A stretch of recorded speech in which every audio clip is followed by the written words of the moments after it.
Kumusta na? Wala ka pa ring anak? Baog ka pala. Guys, parang akong naano guys. Hi guys, good morning. Kagabi, hindi po si Tami umuwi and nandun po siya sa trabaho. Wala siyang time, alas 11:30 na siya nakalabas sa trabaho. Akala ko maaga po siyang makaalis pero sobrang busy nila. Meron silang 5 mga movies, mga premiere, 5 kabuok. At saka marami, actually 2, 3 sila doon. Nag-message siya sa akin kagabi and sabi niya, akala ko uwi siya. At hintay ako ng hintay and hindi ko pinalabas yung aso. Dahil po, sabi ko, pagdating na ni Tami, mga 12, mga 1 o'clock or 11 something, palabasin ko yung aso. Kasi takot man akong magpalabas ng aso, lalo na ako isa dito. And then gabi, at alam nyo naman na daming mga hayop dito, hinayupak dito sa bahay. Sa labas, no, mga wild. Mostly matakot ako sa coyote kasi coyote is magaling yan tumalon. As in, papasok yan dito sa fence, makatalon sila papasok. Tumawag siya guys, sabi niya sa akin, nakakalabas ko lang pero hindi daw siya uwi. So yun, nadismaya ako guys, pero naawa ako sa kanya na nadismaya kasi akala ko uwi. Pero okay lang na hindi siya uwi din kasi delikado din kasi 2 hours drive from the city to upstate dito sa New York. Upstate man kami nakatira. And then pabalik naman 2 hours. So makarating siya sa bahay mga 1 or 2 o'clock or 1:30 kasi 11:30 na. Mga 2 o'clock na siya. Almost 2 o'clock na makadating dito sa bahay. And then pagdating niya dito, aalis na naman siya kasi kailangan niya. So wala siyang time talaga. So kaya nagdesisyon siyang doon na lang matulog.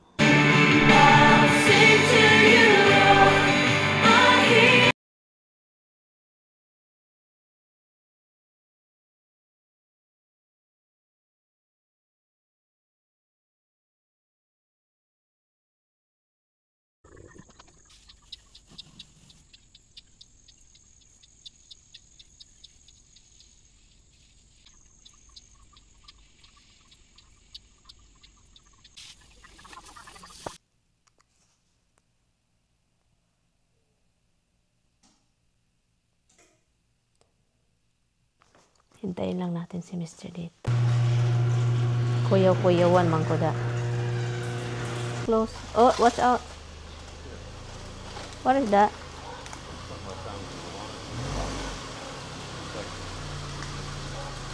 That's good. You're good. What is this? What the heck? Okay. I have garbage here, a bag.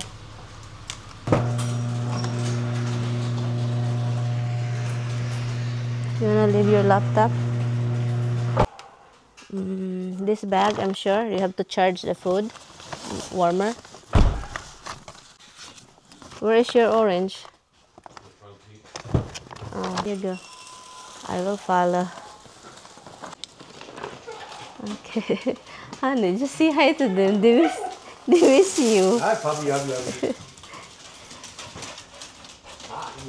Oh. You plug it now? Okay, have your coffee there. It's still a lot, 98. Well, they're still good. 88 is still good.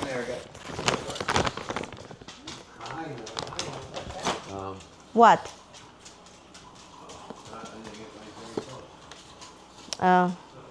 I'll put it in the laundry. Ang freezer na mo, no? Ambot na lang yun si Dudong Tami. Naoy, sana hindi ito sira ba? Ang dami pa niyang pagkain. Hay, nako, talagang buhay na ito. Kahit anong gawin ni Inday Mirian. Masarap daw yung ano ko guys, luto ko. Pero hindi niya kinain lahat. Mas kinain, mas pinaprioritize pa niya yung salad guys. Kaloka. Which is good. Kaysa rice, ito empty. I need to add more water. This one is empty. Gamit tubig bukas na naman. Ganyan po dahil guys dito. Palagi kong mag-ano ng tubig, ilagay sa refrigerator para maginaw. Para magamit niya kung kailangan niya. Yun, hugasan. I-rinse lang. Yun lang.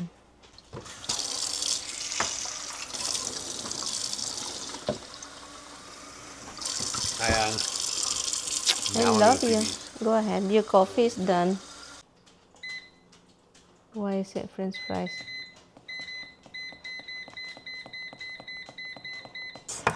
Yung comment sa Facebook ba, sabi ba, itong ako daw, sabi ko nila, itong babaeng ito, naghakot ng views daw ako para, naghakot daw ako ng views kasi bago daw akong vlogger. Natawa ako sa ibang comment, guys. Nagbasa ako ngayon ba, bago daw akong vlogger, and then, naghakot daw ako ng views. Totoo naman lahat ng mga vlogger is want views, no? Pero, we don't stress ourselves para magka-views. Sabi pa niya, bagong vlogger daw ako. Ay, kung alam nyo lang kung gaano kapagod kung gaano na ako katagal nagva-vlog, kaya nasanay na ako sa walang views. kaya sanay na ako sa walang mga views. Basta kaya nag-enjoy lang ako sa aking pag-vlog. Okay, so yun siya. Anyway, so si Tami, trabaho siya ngayon. And, ay. Turkey, Manoy, and baby get some turkey. Ang baby ni Mama get some turkey.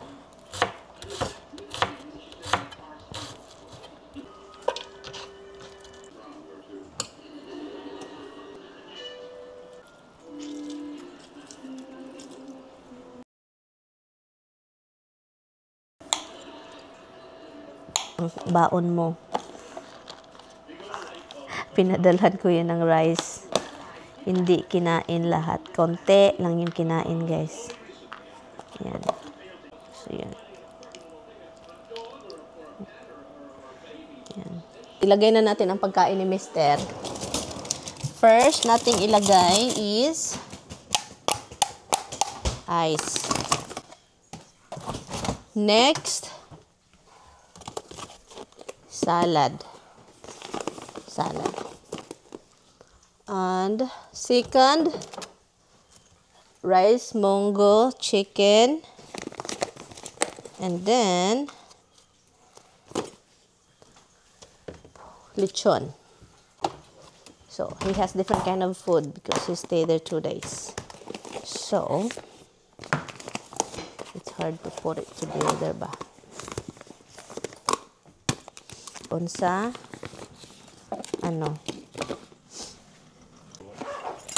car that you have some yun.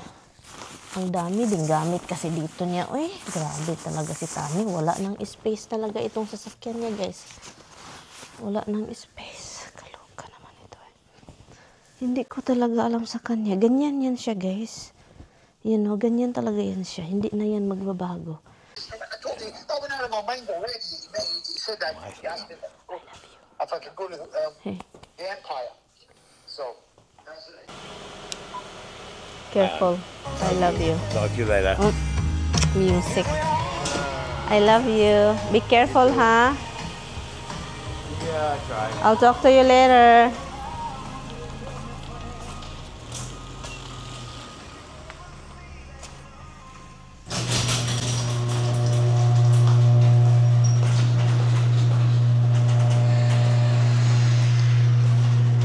Nagutom si Inday Mirian, mukhaon daw Gutom ay alas 11 na hapit. Ngayon pa siya umalis. Sabi niya, aalis ako mga 8:30. Sabi din na nahiga-higa siya pagkatapos yung shower, sabi niya, aalis ako mga 10:30. Ngayon si 11:40 na something. Ay nako talaga, sabi ko, this is not good because you're rushing, you're driving crazy to be there on time. And sabi ko talagang itong Tami ko, let's see, he has everything, right? Lahat andun. Cellphone niya, okay, andun kasi kausap niya yung at saka pang meron dito. Look, andun siya. At yun, dahil wala na si Mister, trabaho na siya, tayo naman, magtrabaho. Kasi, sabihin ng iba, hala, anong ginagawa ni Inday Mirian? Magtrabaho po tayo. Mag-edit po tayo. Alam nyo ba na ilang years na yun, mga 8 years, 9 years ago, yung yung lalaki sa Pilipinas, Pinoy, na yung nakaraan ko ba. So, nag-message kami, hindi man nag-poke ba? Di ba noong sa Facebook, noon, merong ganyang i-poke mo lang siya. Pinupok niya ako, hindi kami friends ha sa Facebook. Nag-poke siya, kasi meron niya noon i-poke. And then, nag-poke back ako, parang i-click ba, pinupok, parang, ganyan.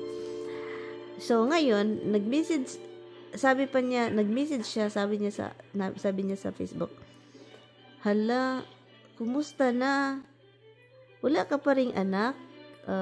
Baog ka pala. Guys, parang akong naano guys, nagulat ako ba, yung nakaraan ko na lalaki, sinasabihan ako na baog. Alam niyo kung anong sinasabi ko, guys? Ikaw din baog. Kasi wala kang anak. Sinabihan ko din. Kasi wala din siyang anak. And then, ako pa sinabihan niya na baog. Anong klaseng lalaki yun? Anong klase? Sabi ko, anong klase yan? Alam niyo, yung word na baog, is ano yan siya? Yung parang insulto. Masakit ba? Masakit. Kasi sa atin na mga lingwahe, yung baog is masakit yan. Uy, parang malas, hindi magkaanak. Hindi nga alam ang istorya ko eh. Pero tinawag ako na baog guys. So ako naman na malita. Sinabihan ko na ikaw din baog kasi walang anak. Oh, 'di ba? Kasi kaloka ka. Sinabihan mo akong baog kasi wala akong anak, and then ikaw din parehas tayo walang anak. Igwa ka.